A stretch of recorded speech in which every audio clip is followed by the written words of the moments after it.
Assalamualaikum warahmatullahi wabarakatuh. Perkenalkan, nama saya Aura Indah Zarina. Saya Herwati Zaskia. Saya Freda Rojayati. Saya Jessica Margaret alias Naga. Kami di sini akan membuat video tugas dari Bapak Sakman terkait dakwah pada pertemuan 15. Selamat menyaksikan. Alhamdulillahirrabbilalamin. Wassalatu wassalamu ala asrafil anbiya'i wal mursalin wa ala alihi wa sahbihi rasulillahi ajma'in. Pertama-tama, marilah kita panjatkan puja dan puji syukur kita atas kehadirat Allah Subhanahu wa Ta'ala yang mana telah melimpahkan kita kesehatan sehingga dapat berkumpul di masjid yang kita cintai ini. Salawat beriringkan salam tak lupa pula kita junjungkan kepada Nabi besar kita yaitu Nabi Muhammad SAW dengan mengucapkan Allahumma sholli ala Sayyidina Muhammad wa ala ali Sayyidina Muhammad. Di zaman sekarang, kita menyaksikan berbagai persoalan yang mengancam keharmonisan masyarakat.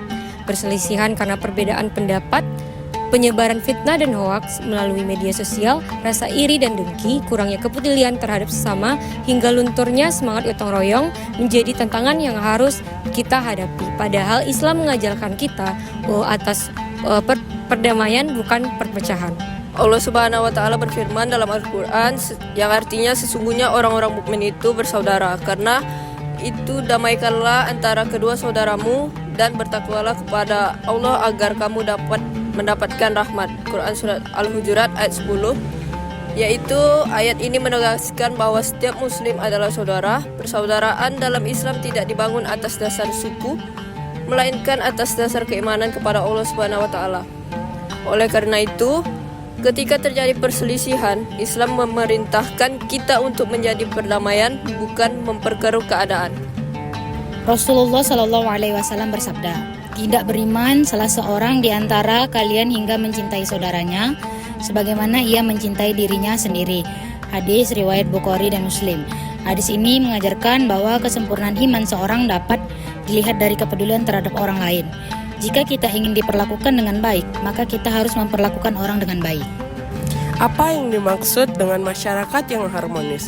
Masyarakat yang harmonis adalah masyarakat yang hidup dalam suasana damai, saling menghormati, saling membantu, dan mampu untuk menjaga persatuan meskipun memiliki banyak perbedaan. Keharmonisan juga bukan berarti tidak pernah ada perbedaan pendapat. Justru, dalam masyarakat yang harmonis itu, setiap perbedaan dapat diselesaikan melalui musyawarah, saling menghargai, dan mengutamakan kepentingan bersama. Islam sangat menghargai keberagaman. Perbedaan adalah sunatullah yang harus diterima dengan sikap yang bijaksana. Oleh sebab itu, kita tidak boleh mudah saling menyalahkan, apalagi memutuskan tali silaturahmi hanya karena perbedaan pandangan. Baldatun thayyibatun wa rabbun ghafur. Allah Subhanahu wa Ta'ala berfirman dalam Quran surah As-Saba ayat 15 yang artinya negeri yang baik dan mendapat ampunan dari Tuhan yang Maha Pengampun.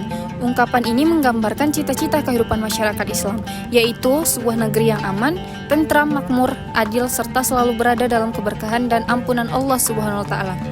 Makna baldatun thayyibatun adalah negeri yang aman dari konflik dan permusuhan, makmur secara ekonomi, adil dalam penegakan hukum, masyarakat hidup rukun dan saling menghormati, dan memiliki kepedulian sosial yang tinggi. Sedangkan warabbun ghafur menunjukkan bahwa masyarakat tersebut tidak hanya maju secara lahiriah, tetapi juga memiliki hubungan yang kuat dengan Allah Subhanahu wa Ta'ala. Mereka rajin beribadah, gemar bertaubat, dan selalu memohon ampun atas segala kesalahan. Artinya, kemajuan suatu bangsa tidak cukup diukur dari pembangunan gedung-gedung tinggi atau kemajuan teknologi semata. Kemajuan yang sejati adalah ketika pembangunan fisik berjalan seiring dengan pembangunan akhlak dan spiritual masyarakatnya. Langkah mewujudkan masyarakat yang harmonis dapat diwujudkan melalui yang pertama, memperkuat keimanan dan ketakwaan kepada Allah Subhanahu wa Ta'ala. Orang yang bertakwa akan lebih mudah menjaga lisan, mengendalikan emosi, dan menghindari perbuatan yang merugikan orang lain. Yang kedua dapat diwujudkan dengan menjaga ukhuwah atau persaudaraan. Rasulullah Shallallahu Alaihi Wasallam mengajarkan agar umat Islam saling memberi salam, saling mendoakan, saling membantu, dan saling menyayangi. Ketiga, menjaga lisan dan menggunakan media sosial. Saat ini banyak konflik berawal dari komentar yang tidak bijaksana, berita bohong, atau ujaran kebencian. Sebelum menyebarkan informasi, pastikan kebenarannya sebagaimana perintah Allah dalam Quran Surat Al-Hujurat ayat 6. Keempat, membiasakan sifat jujur dan amanah. Kejujuran akan melahirkan kepercayaan, sedangkan amanah akan memperkuat hubungan antar sesama. Kelima, memperkuat budaya gotong royong, membantu tetangga, peduli kepada fakir miskin, ikut menjaga kebersihan lingkungan, dan berpartisipasi dalam kegiatan sosial demi mewujudkan ajaran Islam yang nyata. Keenam, menyelesaikan masalah melalui musyawarah. Islam mengajarkan bahwa keputusan terbaik adalah dengan melahirkan dari dialog, bukan dari emosi atau kekerasan.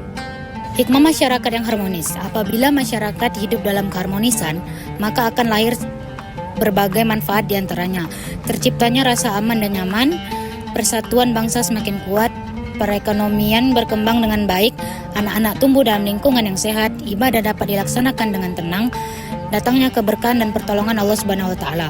Sebaliknya, jika masyarakat dipenuhi pemusnahan, kebencian dan fitnah, maka kehidupan akan dipenuhi rasa takut, saling curiga dan hilang berkeberkahan. Hadirin yang dimuliakan Allah Subhanahu wa taala, mewujudkan baldatun thayyibatun wa rabbun ghafur bukan hanya tugas pemerintah, ulama atau tokoh masyarakat, tetapi merupakan tanggung jawab seluruh umat Islam. Perubahan besar selalu dimulai dari perubahan diri sendiri, kemudian keluarga, lingkungan sekitar, hingga akhirnya meluas kepada masyarakat. Marilah kita menjadi pribadi yang santun dalam berbicara, jujur dalam bertindak, peduli kepada sesama, menjaga silaturahmi, serta menjadikan Al-Quran dan Sunnah sebagai pedoman hidup. Dengan demikian, insya Allah kita dapat membangun masyarakat yang damai, bersatu, makmur, dan senantiasa mendapatkan rahmat serta ampunan Allah Subhanahu wa taala. Semoga Allah Subhanahu wa taala menjadikan kita semua sebagai hamba-hamba yang mampu menjaga persatuan, memperkuat ukhuwah, dan berkontribusi dalam mewujudkan baldatun thayyibatun wa rabbun ghafur. Sekian dakwah yang kami sampaikan. Saya tutup dengan wabillahi taufiq wal hidayah. Wassalamualaikum warahmatullahi wabarakatuh.